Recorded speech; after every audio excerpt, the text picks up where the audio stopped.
We go to Germany. Why? In a recent study, the vast majority of people will outgrow their mental illness What? No! within 5 years. You gotta be fucking kidding. What I mean? Transanity. Excuse me, it's ma'am. I'm Jazz Berganzo on this. Remember something that used to be, I don't know, called a phase? Oh, yes, of course. I remember those. Happy Pride. And it's what's next.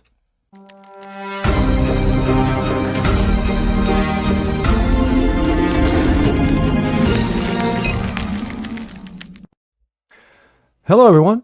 Jazz Berganzo, what's next? Your daily dose. Another episode for you. Of course, it is Monday. Hope you guys are doing well.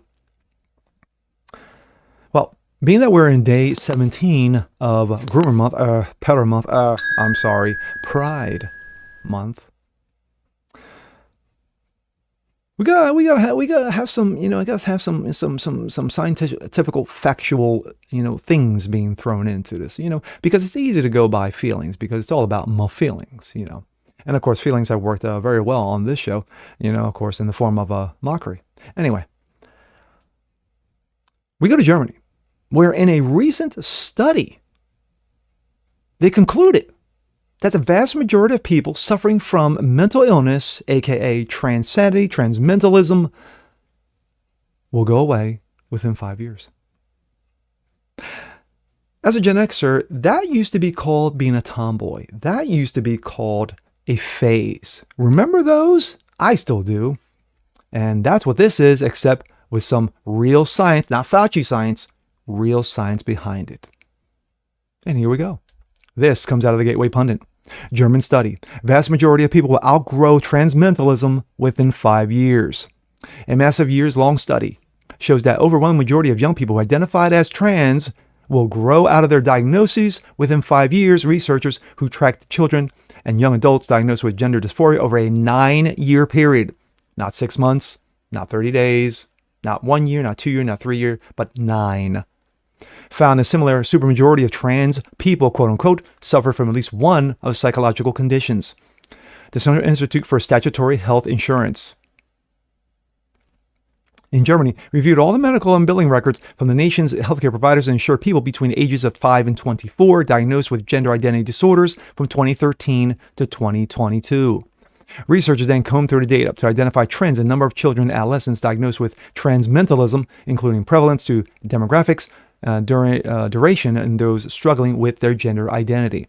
2 out of 3 young people medically diagnosed with gender dysphoria will no longer identify as members of the opposite sex within 5 years. Researchers found that overall 63.6% of trans children and adolescents desisted from their clinical confirmed gender diagnoses, and only 36% had a confirmed quote-unquote gender identity disorder diagnosis after 5 years.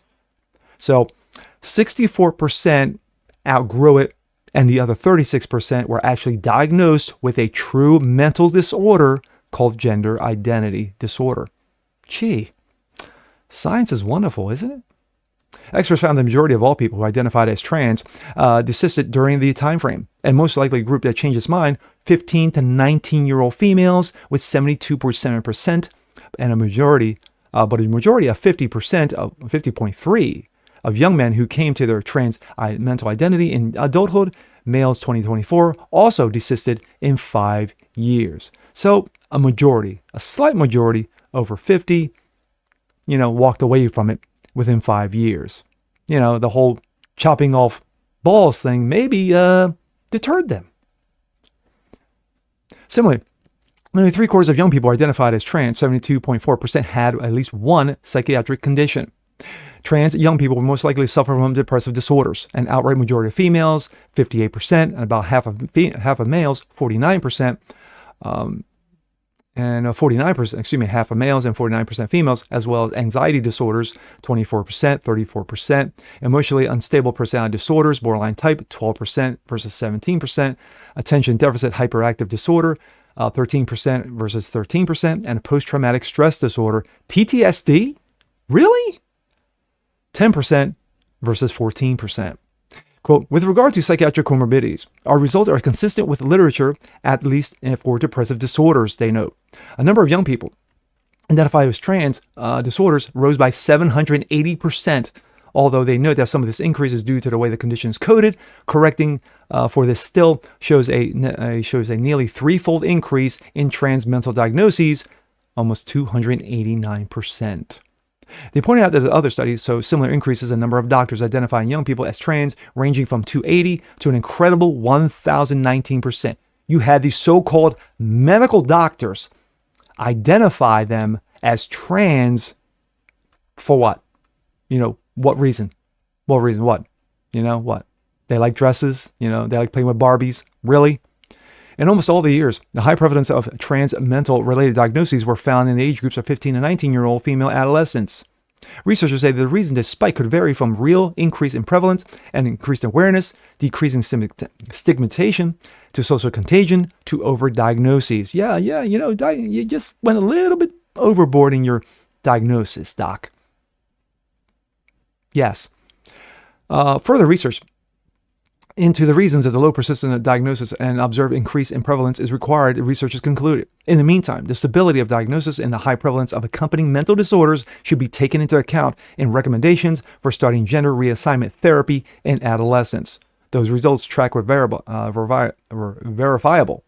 Expert data flooding from around the world, a team of Dutch researchers came to the nearly identical conclusions earlier this year. And I'm not going to go into it's a little bit longer, but you pretty much got the gist. You see all those percentages, all those numbers being thrown at you, and it kind of makes your head spin. At the end of the day, it's within 5 years of a 9-year study. That's a huge partaking to study kids from adolescence all the way through adulthood, and coming to the conclusion that within that period of time, 5 years, just goes away. They don't want to play that game anymore. They don't want to play that mental disorder game. And of course, it turns out that a lot of them, a percentage of them, a good decent percentage, turn out to have mental disorders, but not just gender dysphoria. Other mental disorders come into play. But you won't hear that in America. No scientists from UCLA or Florida or MIT or Harvard or Stanford. They're too worried about, free Palestine. But anyway, if an American, university decided to do a study, and we don't know, they could have studies going on and they just haven't, revealed their, their contents, revealed their, diagnosis of the whole situation. We don't know yet. Hopefully there will be, but I'm not counting on it. Don't hold your breath. It's called a phase. It's called being a tomboy, Girls did it, when and it's sad that as a Gen Xer that I have to remember this, that, that tomboy was a phase, that, being a, these things just happen to just go away, dudes who actually thought they felt pretty really weren't, dudes who like to dress, dudes who were like, putting on dresses and skirts. I remember those back in high school, no longer do. They're married with kids, married to women with kids. Let's be specific now and correct. But anywho, this study, like the Dutch study from earlier this year, will go this way. They'll get dusted on the rug. They'll get thrown behind. They'll get thrown in the back seat. They'll get tossed out in the dumpster. That's exactly what's going to happen. Why? Because people don't want to face the fact that transmentalism, one, it's a serious mental illness. And two, it is, at the end of the day, just a phase. And with that being said, I'm Jazz Berganzo. This is What's Next. Want to see more like this? Please have a comment below. Like it, share, subscribe to it. Hit that notification bell so you guys never miss a thing. Continue spreading word about the show. Appreciate you guys watching as always, guys. And we'll see you next time. Peace.